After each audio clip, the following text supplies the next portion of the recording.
Yo guys, and welcome back to another video. In today's video we are going to be looking at one of the rarest parkour shoe collections. When doing parkour, one of the most important factors is footwear, and what you tend to see is different athletes have different preferences when it comes to shoes. If you've trained parkour for several years or you've just paid attention actively to the community, then what you'll start to see is this trends with like what people are wearing. At the minute, Reebok Classics are a really popular pair of shoe, and you'll see in at least one person in any given community would have a pair of them. So the parkour shoe collection that we're going to be looking at is my own. I have 10 pairs of arguably the rarest shoes that you can get in parkour. Now what makes them rare is the fact that they are discontinued and they're no longer produced, and it's been like that for, I'd say the majority of them are at least 5 years since they've been last discontinued. But what also makes them rare is how popular they were back in the day. So like these are like the main shoes from say like 2012, 2013, all the way up to maybe 2015, 2016. These are what you're going to be seeing most athletes wearing in the majority of videos. So the reason you can't just pick any pair of shoes for parkour is that it has to be suitable, and there are certain ones that are better than others. So like certain trainer brands use different types of rubber compounds, so some will be better on walls, some will be better on rails, and some will be better all round, some will last longer than others. As well as that, they might use different textures on the bottom, so they might rip off easier. Another factor to take into consideration is the foam as well. Like some shoes typically might have a bit stiffer foam, some shoes might be softer, and depending on the athlete's preference, they would pick a different shoe. Okay, so the first pair of shoes that we're going to be looking at is the Puma Fast 300. So here is one of the shoes.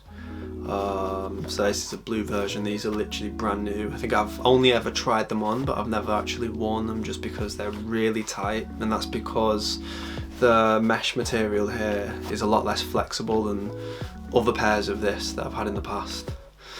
So key points for this shoe, I would say like it's quite a thin shoe, not the thinnest on the list by any means, but it's relatively light, good flexible foam, the grip on the bottom, absolutely amazing on walls, absolutely amazing on rails from day one, but it does wear out relatively quick compared to other ones. Yeah, it is a tiny bit thinner like I said, so that's not as good for taking impact, but it's not too thin. Again, these shoes were very popular back in the day. You've seen a lot of athletes wearing them, and that's just because they're hella good. I don't know, they're alright. And so the next pair of shoes I've got on the list is the Puma Future RS Lite 693, 698, yeah, it's an important number. This is how they look, okay, so it's exactly the same undersole as the Pumas. Slightly different style. What you're going to notice as well is, well, it's essentially the exact same shoe as the Puma, except it's a tiny bit thicker. I actually prefer this shoe. This is slightly better for me. So I do have, I've got two of the exact same shoes. Yeah, that's only because I found them at the same time and they were at a decent enough price where someone was just selling 5 pairs, so I just grabbed a few of them. But overall, yeah, I would say they're pretty much the exact same as the Puma Fast 300, except for it is slightly thicker. Like I said, the grip, amazing on walls, amazing on rails from day one.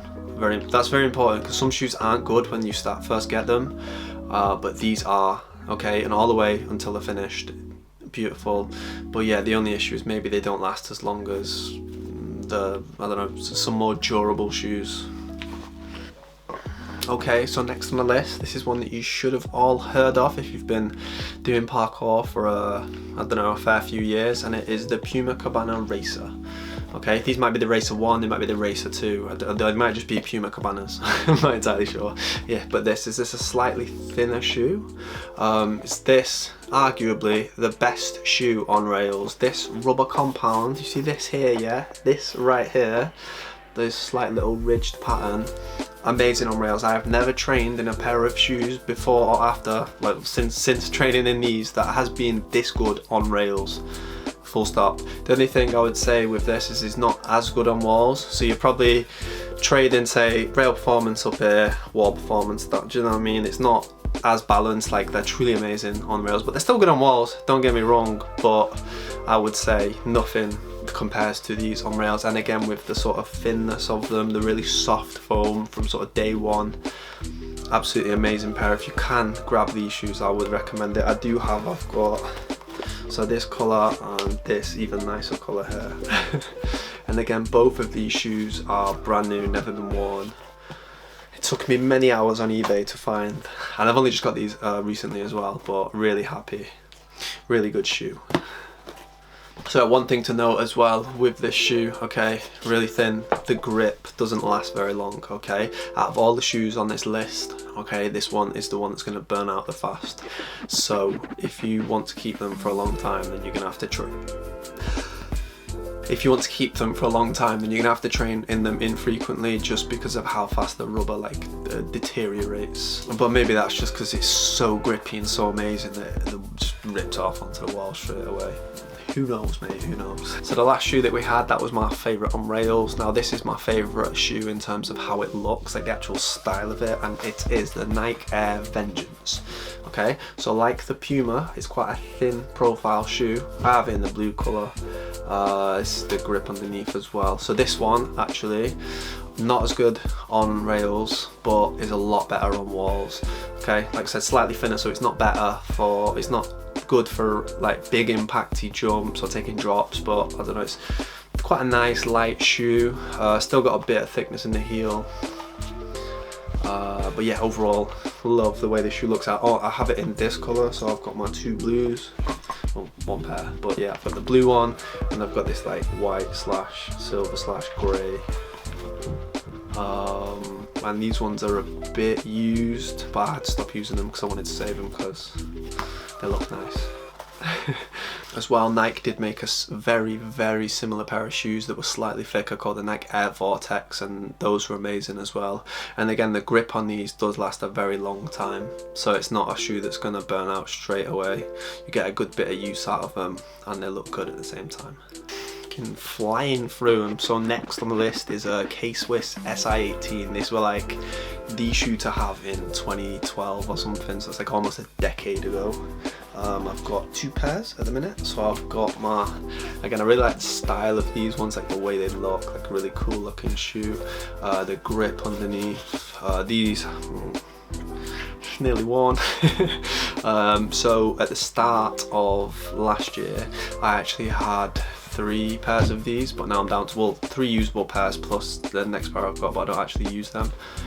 3 pairs of these, but I've burnt through 2 of them, so I'm left with just the one. These shoes are a bit chunkier, but the grip lasts forever on them. Like, it's, you know, probably out of all the shoes I've got today, the SI18, most durable, looks pretty good.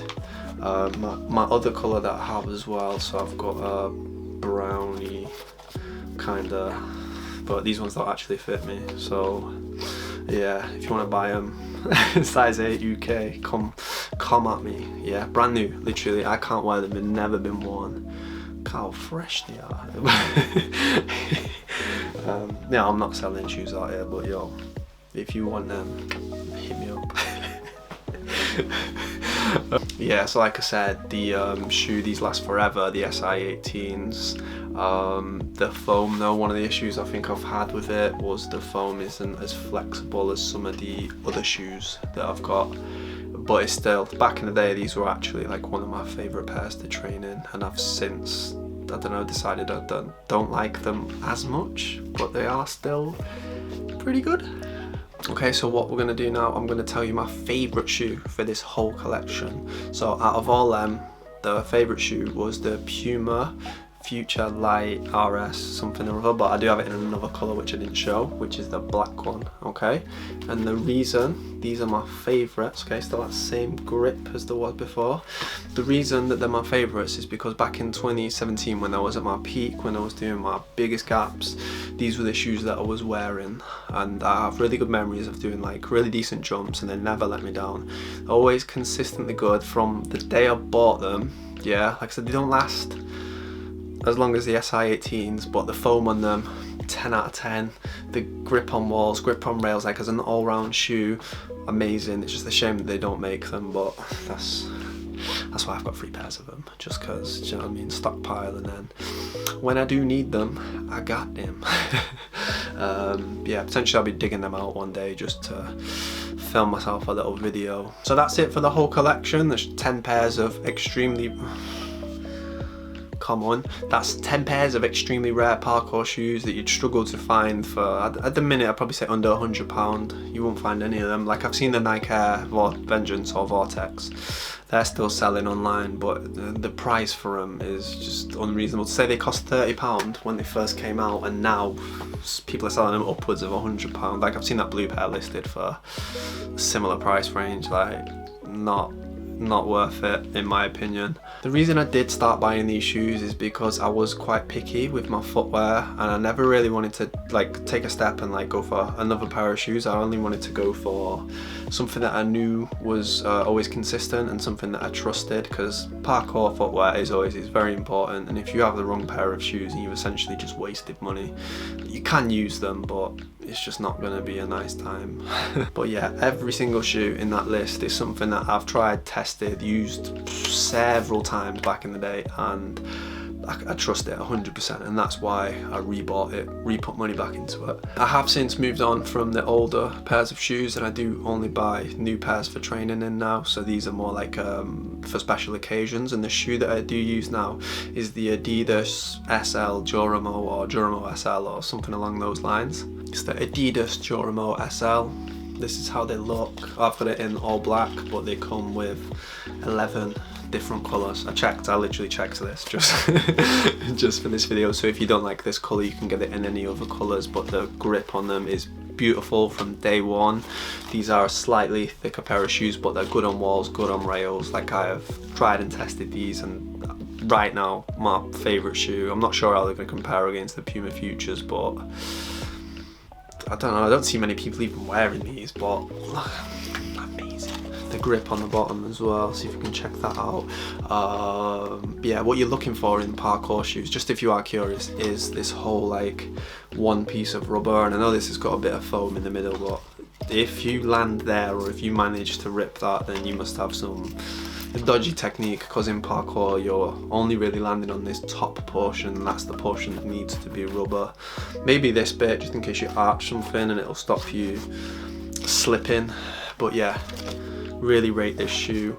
My only issue I found with it so far is, if you can see, I'm not sure if it's gonna come up, but this isn't as a solid a material, it's just a mesh, whereas every other pair of shoes in this list. So if we go for, I'll show the Nikes because it's the most obvious, but if you see there, it's got the mesh on top, and then it's got like a suede material there. It's a lot tougher.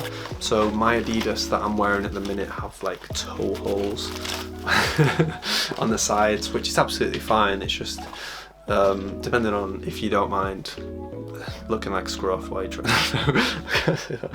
It's absolutely fine, but if you care about how your shoes look, then they might not be the best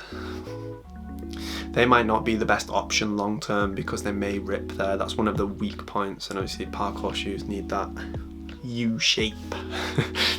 Oh, also, it's going to be a quick note for anyone who does mention later, because I'm sure it will eventually occur. Someone will mention Kalenji Success. So Kalenji Success were discontinued before I even started training, so we're talking like 11, 12 years ago. I've never owned a pair, I've never tried them, but from what I've heard, the main selling point for that shoe is just the fact that it cost £10. Yeah, so it was £10 for a parkour shoe that lasts a decent amount of time. Obviously looks wise, they're not the best looking shoe, and I believe if they did exist in this day and age, that they probably wouldn't be anywhere near as popular as they used to be. And that's just because as parkour's progressed, there's like there's more emphasis on style now, so a lot more people are wearing nicer clothes. A lot more people, like with trainers, they're going to be looking for a more stylish option, and I think an all grey trainer, yeah, not good. And for the way I look at them, because I do actually actively try and find them, because I would like to own a pair, just because it's a rare shoe and I can have the rarest collection.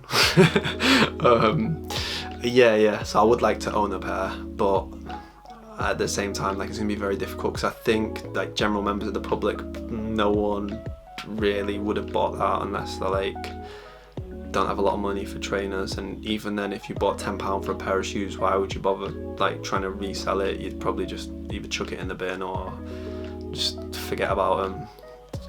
Okay, so that's it for today's video. Hope you enjoyed it. Please let me know in the comments below which was your favourite pair of shoes out of the list, or if you could have any, let me know which one it is and I might send it you.